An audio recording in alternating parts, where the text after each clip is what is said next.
Hi, this first resource that I'm going to share with you is called Pear Deck. And I was interested in learning about Pear Deck because my 12-year-old son has been using it in middle school and loves it. Why use Pear Deck? It's a great way to promote discussion, especially online. It's a good way to lower anxiety because the comments are anonymous.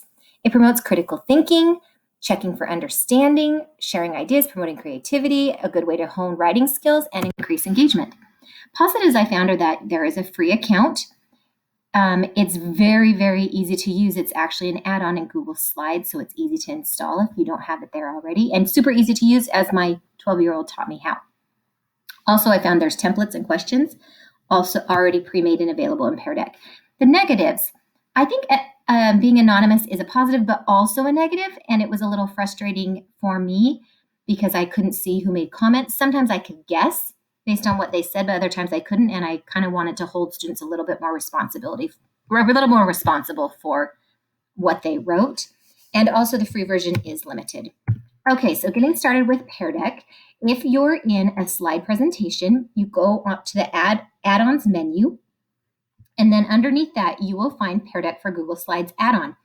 If it's already installed, it was already in my educator account. In my regular account, it wasn't, and I had to install it here, but it was an option to install right inside Google Slides, which made it very easy. Next, you're going to open the Pear Deck add-on, and this menu will pop up on the right-hand side of your Google slide. Next, you can see Ask Students a Question, and you've got some different options. This first one, I decided to do short answer because I wanted to get my students to write in a complete sentence. And my question was, why is it important to vote? So then, if you select Start Lesson, you can decide if you want your students to do this activity after class, or you'll pick Instructor Paste if you're doing it with your class. You'll give students a link so that they can join your class. I was doing this over Zoom, so I just copied that link and put it in the chat, and then my students could easily join.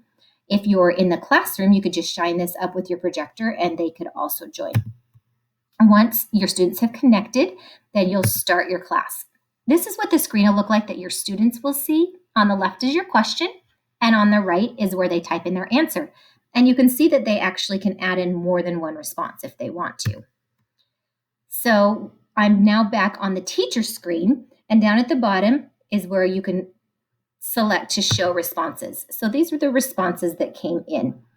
Now you can see they're anonymous. Nobody knows who wrote what, including the teacher. I found this to be a negative because when I tried it out with my students last week, there were some comments that I wanted to know who wrote them because I had some concerns about what they wrote. This is another option, a multiple choice. I used it here like a poll. So I asked the question, have you read a book lately? And then the students could pick, and down at the bottom, depending on how many students you have, you could see how many answered in each category. So finally, I selected this resource because, again, like I said, my son just was saying it was so much fun. And he's right. It was really fun. It was really easy to use. I do think it's a great way to increase student engagement, especially online, because you don't ask a question just to one student at a time. Everybody's responding. And it did create a low anxiety situation where people were free to contribute. They didn't think they were going to get judged. So I really like that. My audience for this demo would be for other teachers to see how to use Pear Deck, but my audience for the app would be obviously my students. There are a lot of standards I feel like would be satisfied using Pear Deck. It's a great way to increase equity and inclusion in the classroom. You can use authentic and engaging learning opportunities and create a positive environment. And also, I feel like there's a way you could use it to cultivate responsible online behavior in the answers that your students give. Finally, I also thought it was a great way to use it as an informal learning assessment. So check it out, Pear Deck. It's awesome.